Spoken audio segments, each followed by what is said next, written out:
Que África es un continente con crisis humanitaria persistente no es nuevo, pero sí lo es que esa crisis resulte en un semillero para militantes islamistas.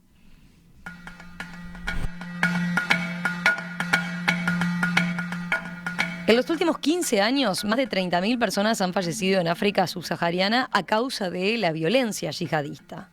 Mientras las actuaciones yihadistas se reducían en 2000 a Argelia y Somalia, la violencia religiosa afectaba para el año 2020 a Burkina Faso, Malí, Chad, Níger, Nigeria, Kenia, Uganda, República Democrática del Congo, Somalia, Egipto y Mozambique, según señala, por ejemplo, una crónica del diario español La Razón. El problema es real, creciente y preocupante, continúa diciendo. Las incorrectas estrategias implementadas por gobiernos africanos, los motivos étnicos añadidos y la falta de ayuda exterior fomentan el desarrollo de actividades terroristas, encaminando la situación de estos estados hacia puntos de difícil retorno.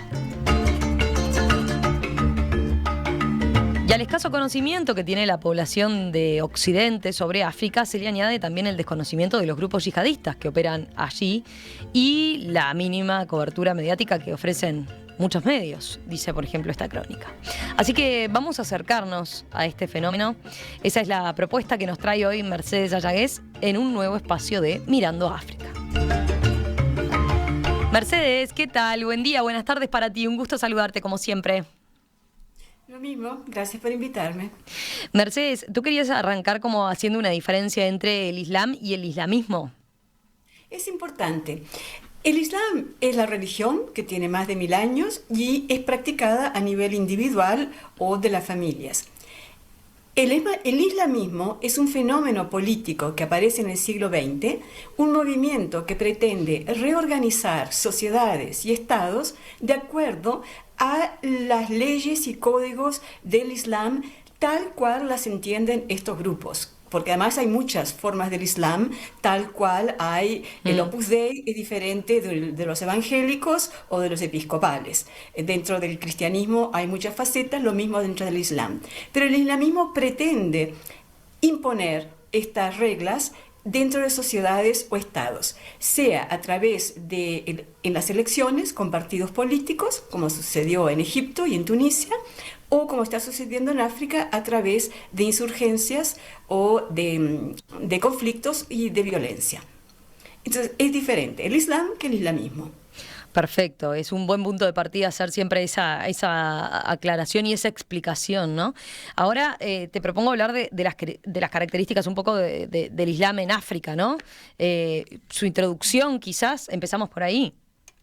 Islam llegó a África en el siglo VII. O sea, después de Cristo, 6 siglos antes que el cristianismo. Entonces ya tenía mucho arraigo, sobre todo en las costas, porque por allí había comercio entre la península, el Medio Oriente, la India, todo el sudeste asiático comerciaba con la costa del Océano Índico y también llegaban hasta el interior y hasta África del Oeste. Por tanto, tenía mucho arraigo. Pero siempre ha sido un Islam diferente al Islam que se practica en Saudi Arabia o en Qatar o en Abu Dhabi. Es un Islam influenciado por el sufismo. Esto quiere decir, es un Islam más místico, más de comunicación individual con Dios, es mucho más tolerante, y también eso se ha visto cuando llegaron los expedicionarios españoles y llegó el cristianismo, se acomodaron entre los islámicos, los musulmanes, los católicos, los cristianos, y después llegaron también de la India, trajeron el hinduismo, y se vivía con mayor tolerancia.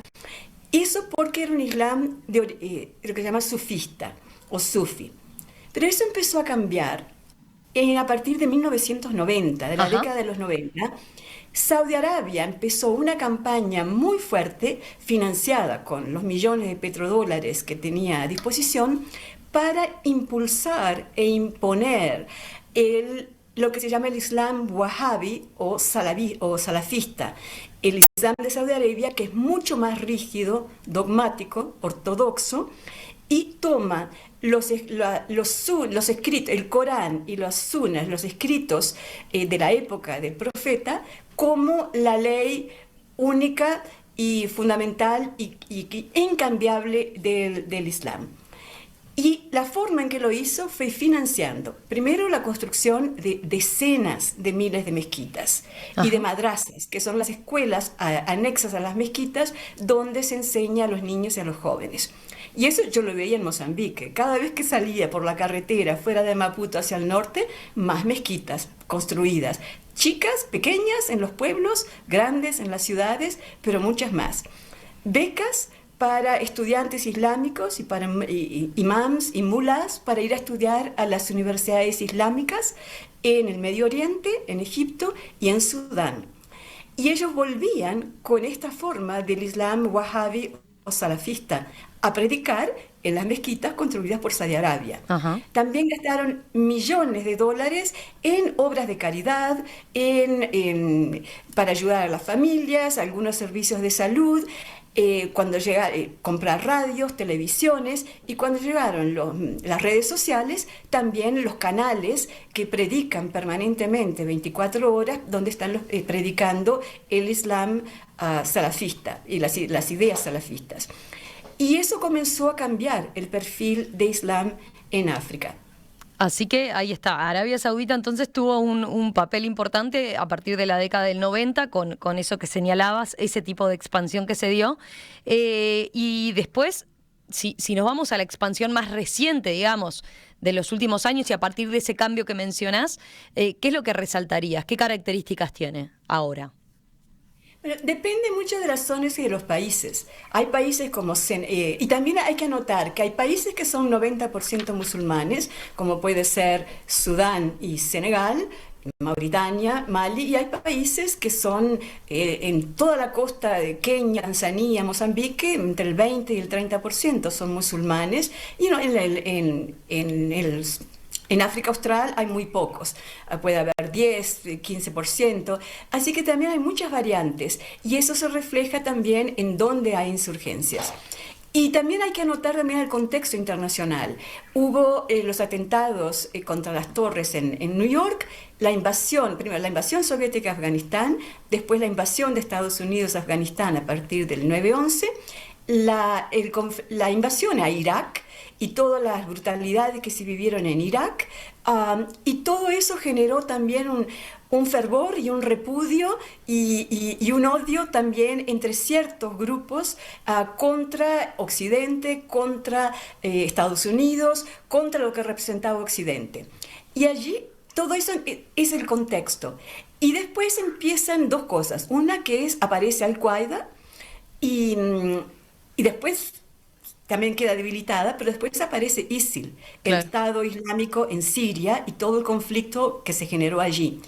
Y eso lo vemos también, empieza en paralelo, empieza con el movimiento Al-Shabaab en Somalia, que hasta el día de hoy es el más organizado, el más violento y también el más rico, porque cobra impuestos en el 80% del territorio de Somalia, porque es lo que controla.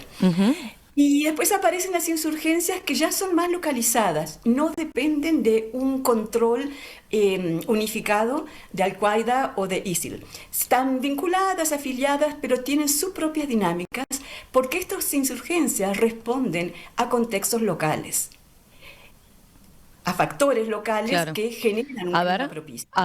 Pongamos foco en eso ahora, entonces, si te parece. ¿Cuáles son esos factores internos que generan ese clima, ese semillero que mencionábamos en el arranque?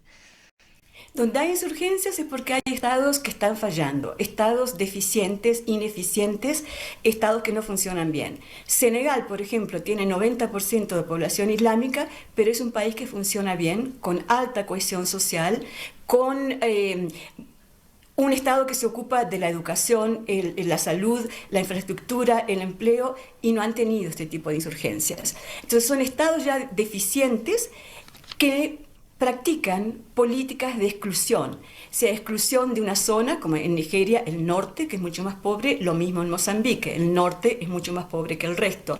Exclusión de algunas etnias, que pueden ser etnias islámicas o etnias musulmanas, y un descuido en la provisión de servicios, una presencia tenue del Estado o un Estado que es puramente expoliador, y muchas veces eso está acompañado de comportamientos abusivos y violación de los derechos humanos por parte de las fuerzas de seguridad, de la policía y de los soldados cuando comienzan a reprimir las insurgencias. Y eso a su vez crea mayores insurgencias. Entonces aparecen, y creo que estás mostrando el mapa, además de Al-Shabaab en Somalia, aparece Boko Haram en el norte de Níger. Boko Haram que ahí todos tenemos bien presente, ¿no? Lo que hizo Boko Haram y de la forma que actúa, ¿no? Con total brutalidad, desde los movimientos islamistas más terribles, ¿no? Bueno, ya el nombre lo dice, rechazo a la educación occidental. Y también tenemos que ver que el avance en los derechos de las mujeres también, digamos, molestó también algunos de los elementos más intransigentes o más a la antigua de los salafistas o de los wahhabis, y eso también ha sido un elemento de fricción. Y empiezan a aparecer en Mali, en Libia, en el norte de África, de Al-Shabaab pasa a Kenia, después aparecen en el Congo y también el más reciente es en el norte de Mozambique. Pero cuando se empieza a reprimir de una forma brutal, con violaciones de derechos humanos, no solamente digamos, a los insurgentes, a los yihadis, sino a la población que está allí, que es víctima de los yihadis, bueno, eso en realidad crea más yihadis. Te doy un ejemplo de Mozambique. En casi 1 millón de campesinos han quedado desplazados, han huido de la violencia en la provincia del norte, en Cabo Delgado. Ahora que está el ejército de Ruanda y de Botsuana y de Sudáfrica y Tanzania, han más o menos limpiado, digamos, algunas zonas, el gobierno mozambicano no les permite a este 1 millón de campesinos volver a sus tierras. Entonces están ocupando, están como de invitados en tierras de otros campesinos que ya se están empezando a resentir del problema, es que los dejen volver, están ocupando nuestras tierras, y no que tengan tantas. Que los dejen volver, pero ¿qué pasa? Muchas de estas tierras tienen depósitos de rubíes, esmeraldas, grafitos, la costa tiene arenas pesadas para el titanio, entonces al gobierno no le interesa, más bien le interesaría dar concesión, que el gobierno mismo tome, o la élite, las oligarquías tomen concesiones de esas tierras y que los campesinos se queden, en donde están ahora generando conflictos con los locales. Eso lo único que hace es aumentar la capacidad de reclutar más yihadis entre esta población.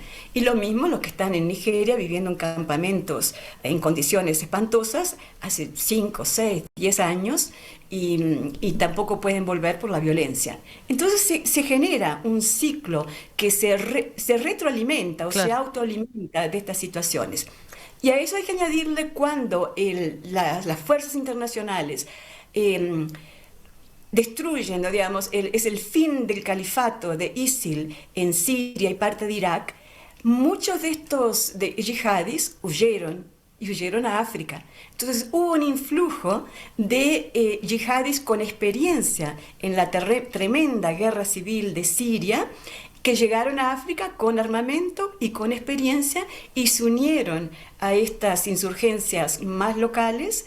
Y comenzó en los últimos 5 años realmente un desarrollo muy grande de estas insurgencias que no consiguen controlar y que no consiguen tampoco negociar, porque a veces hay que negociar y ver, bueno, cuáles son las reivindicaciones, las reclamaciones, que muchas veces también están afiliadas a líneas étnicas.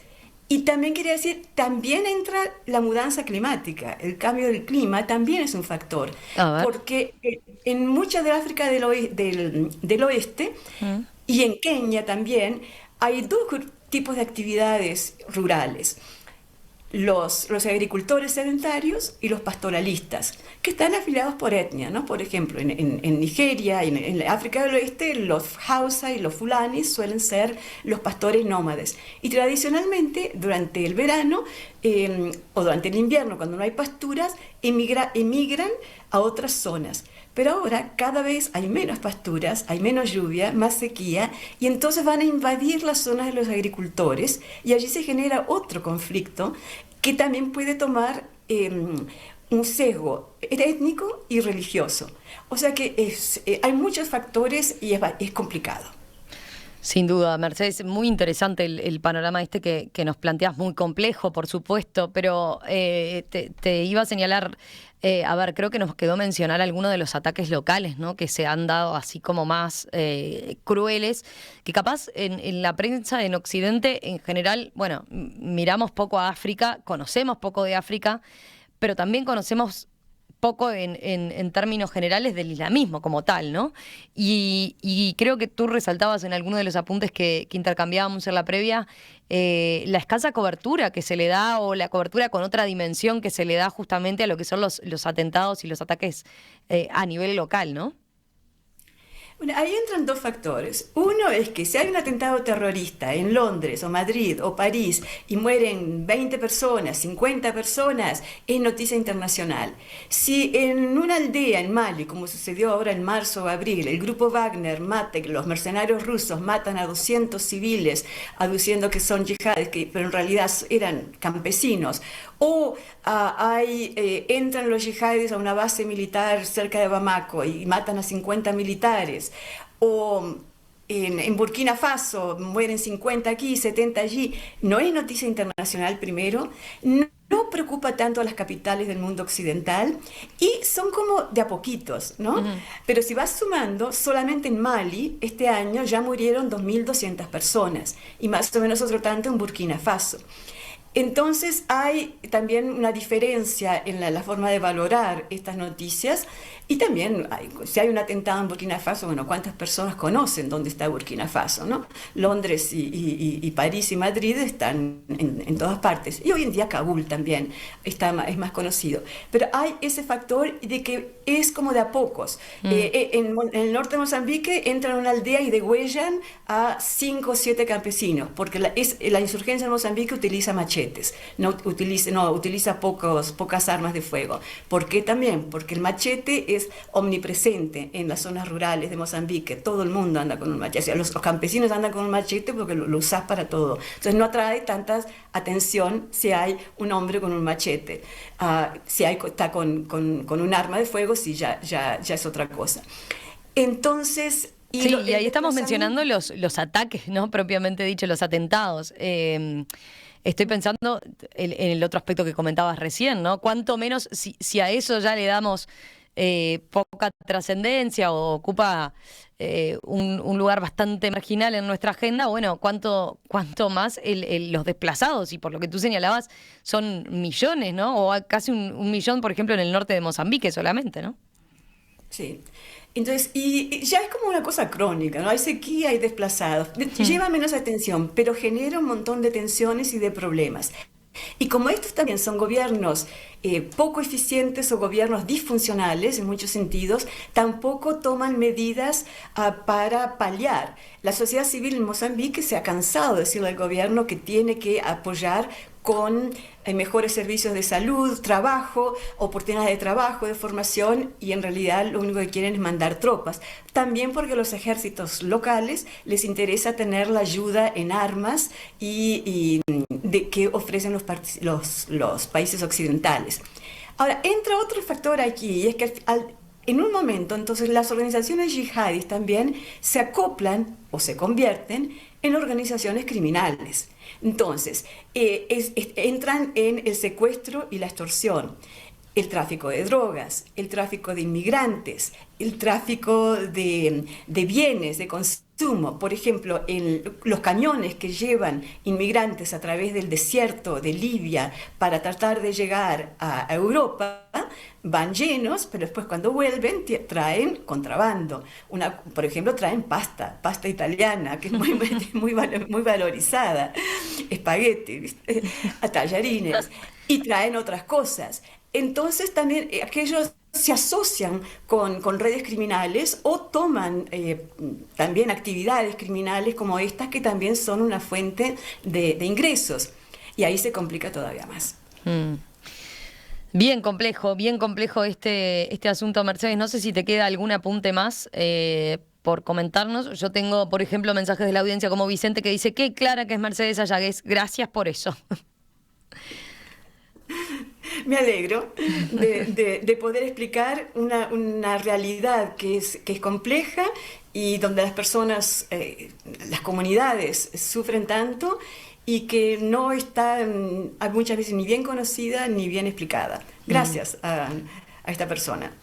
Bueno, vamos cerrando entonces por aquí por hoy, pero como siempre le dejamos la invitación a los oyentes para que nos hagan llegar sus inquietudes a propósito de África y qué temas les gustaría, por ejemplo, que aborde Mercedes. ¿Qué quieren conocer? ¿Que entienden todavía? ¿No conocen? ¿Tienen dudas? ¿Tienen preguntas?